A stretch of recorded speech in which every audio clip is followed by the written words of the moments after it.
Assalamualaikum warahmatullahi wabarakatuh. Saya Bu Ayu Laili Komaria.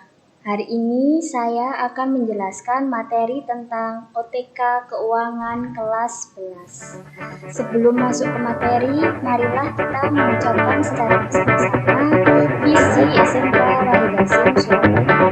Mari kita mengucapkan secara bersama-sama visi SMK Wahid Hasyim Surabaya. Cerdas, mandiri, haluan, ahlussunnah, wal jamaah. Ibu berharap visi SMK Wahid Hasyim Surabaya ini kalian terpatah dan diingat terus, karena kalian juga merupakan keluarga besar dari SMK Wahid Hasyim Surabaya.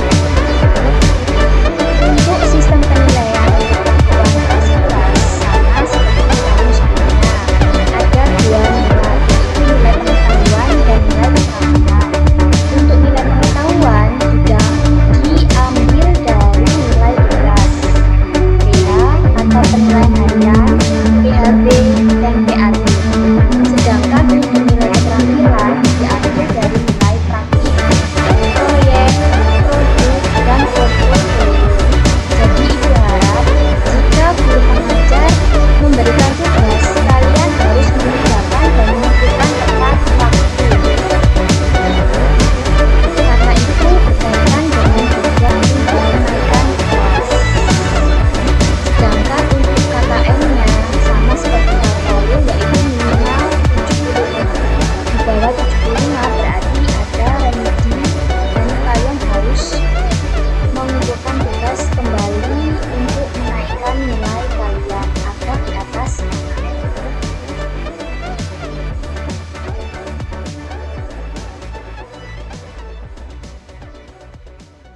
Baik, saya akan mulai menjelaskan materi OTK Keuangan kelas 11.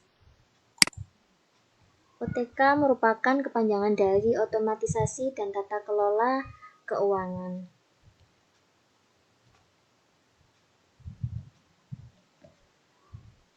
Pada mata pelajaran OTK Keuangan terdiri dari 2 semester. Untuk semester pertama ada kompetensi dasar 3.1, memahami ruang lingkup administrasi keuangan. KD 3.2, memahami kebijakan pengelolaan keuangan. KD 3.3, menerapkan penyusunan anggaran pendapatan dan belanja. KD 3.4, menerapkan penerimaan anggaran. KD 3.5, menerapkan penggunaan anggaran.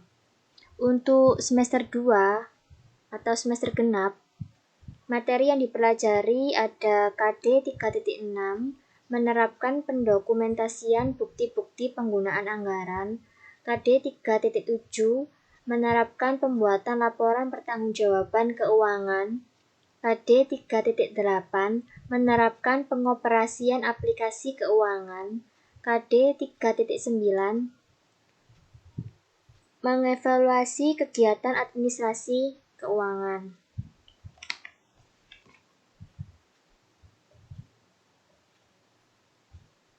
Untuk materi hari ini kita akan mempelajari tentang KD 3.1, yaitu memahami ruang lingkup administrasi keuangan.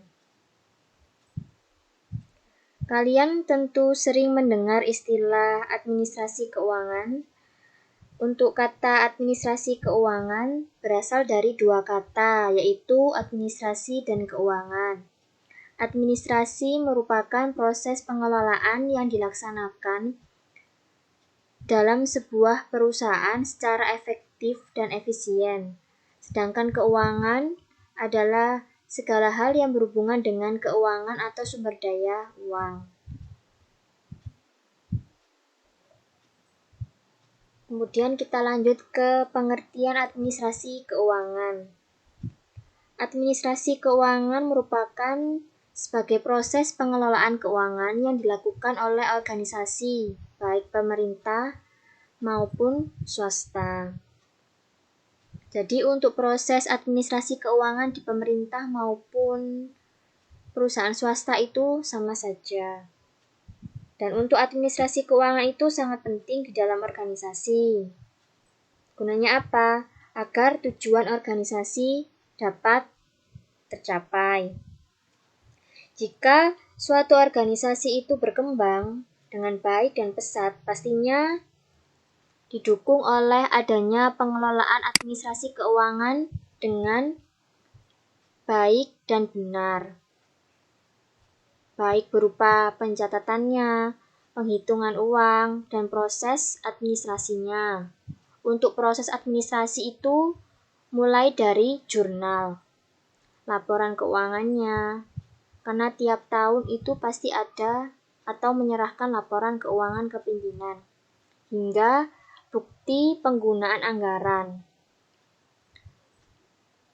Bukti anggaran itu contohnya seperti apa? Contohnya seperti nota, kwitansi, cek,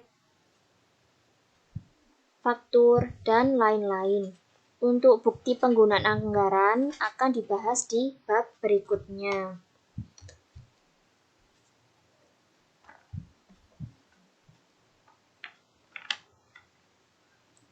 Selanjutnya, pengertian administrasi keuangan menurut para ahli. Dan mungkin kalian sudah sering mendengar De Liang-ji. Nama De Liang-ji tidak asing lagi bagi kalian karena De Liang-ji itu ahli di bidang administrasi. Menurut De Liang-ji, administrasi keuangan merupakan proses pengurusan atau penyelenggaraan, penyediaan, dan penggunaan uang dalam setiap usaha kerjasama.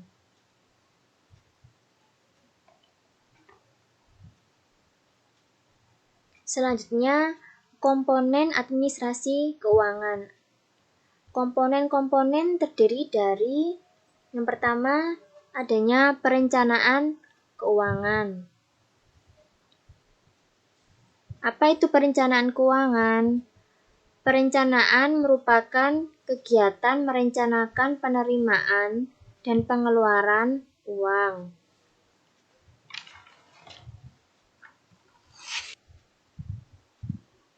Yang kedua, penganggaran keuangan.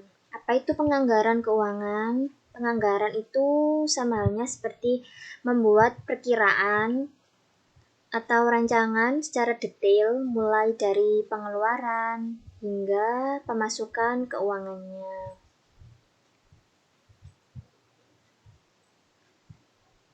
Yang ketiga, pengelolaan keuangan. Pengelolaan keuangan itu merupakan penggunaan dana untuk memaksimalkan dana yang ada dengan berbagai cara. Jadi kalau misalnya mau atau perusahaan itu melakukan suatu kegiatan, perusahaan itu harus menggunakan dana atau modalnya semaksimal mungkin. Jangan sampai boros atau menghamburkan uang. Kalau menghamburkan uang perusahaan, pasti ke depannya perusahaan itu tidak akan berkembang dan lama-lama akan bangkrut karena tidak bisa mengelola uang dengan baik. Untuk itu, perusahaan yang baik dan besar ataupun cabangnya itu banyak, pasti perusahaan tersebut memiliki pengelolaan keuangan yang baik juga. Selanjutnya, pencarian keuangan. Pencarian keuangan adalah penggunaan dana untuk memaksimalkan dana yang ada dengan berbagai cara. Selanjutnya, penyimpanan keuangan adalah pengumpulan dana dan menyimpan dana dengan aman. Untuk penyimpanan keuangan dalam jumlah kecil bisa di dalam perusahaan atau diletakkan di dalam berangkas, tapi kalau jumlah besaran uangnya banyak bisa disimpan di dalam bank karena bank adalah tempat yang aman untuk menyimpan uang. Pengendalian keuangan adalah melakukan evaluasi serta perbaikan atas sistem keuangan yang telah kita lakukan sebelumnya. Jadi diharapkan dengan adanya evaluasi, di kedepannya kita bisa lebih baik lagi daripada sebelumnya. Jika ada beberapa hal yang salah atau keliru, kita bisa memaksimalkan dan menjadi lebih baik di kedepannya, agar di kedepannya bisa berjalan dengan lancar tanpa adanya kendala. Yang terakhir, pemeriksaan keuangan, yaitu dengan melakukan audit atau pemeriksaan keuangan perusahaan agar tidak terjadi penyimpangan. Jadi di dalam audit itu pengelolaan keuangannya itu sangat jelas dan rinci sehingga tidak terjadi penyimpangan atau manipulasi data atau uang. Kalau terjadi manipulasi data atau uang, berarti seseorang itu melakukan tindakan korupsi atau penggelapan uang. Yang imbasnya kan pasti akan buruk bagi perusahaan tersebut.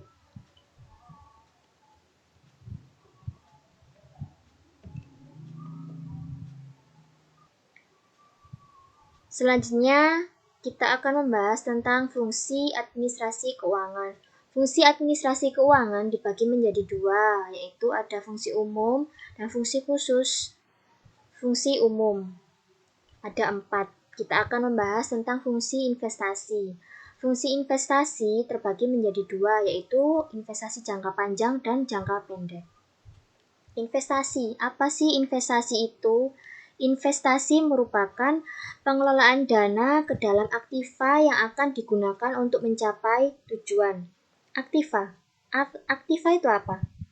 Aktiva itu merupakan segala kekayaan yang dimiliki oleh suatu perusahaan, bisa berupa benda atau hak yang dikuasai. Aktiva sendiri terbagi menjadi dua, ada aktiva tetap dan aktiva lancar.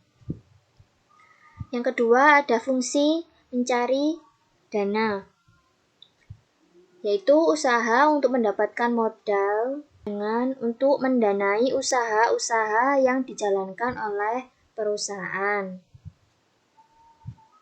Bagaimana cara mendapatkannya? Yaitu bisa mengajak para investor untuk bergabung dalam menjalankan proyek suatu perusahaan.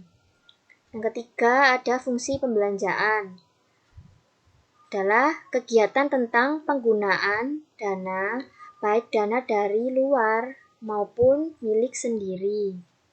Kalau dari luar itu bisa berasal dari para pengusaha lain atau para investor yang menanamkan uang ke dalam perusahaan. Kalau milik sendiri berarti dana yang berasal dari dalam perusahaan atau kekayaan yang dimiliki oleh perusahaan.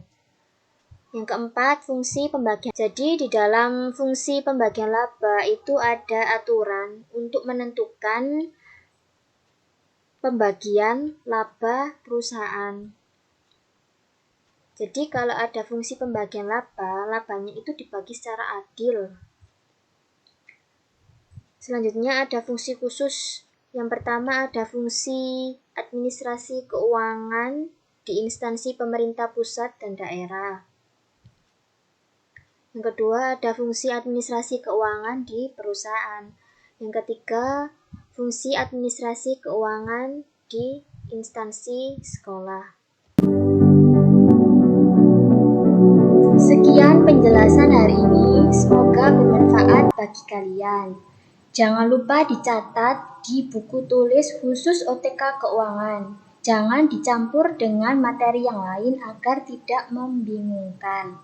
Tetap aktif, semangat, dan rajin di tengah kondisi seperti ini. Selalu gunakan masker saat bepergian di luar rumah, cuci tangan, dan gunakan hand sanitizer untuk mencegah penularan virus corona. Wassalamualaikum warahmatullahi wabarakatuh.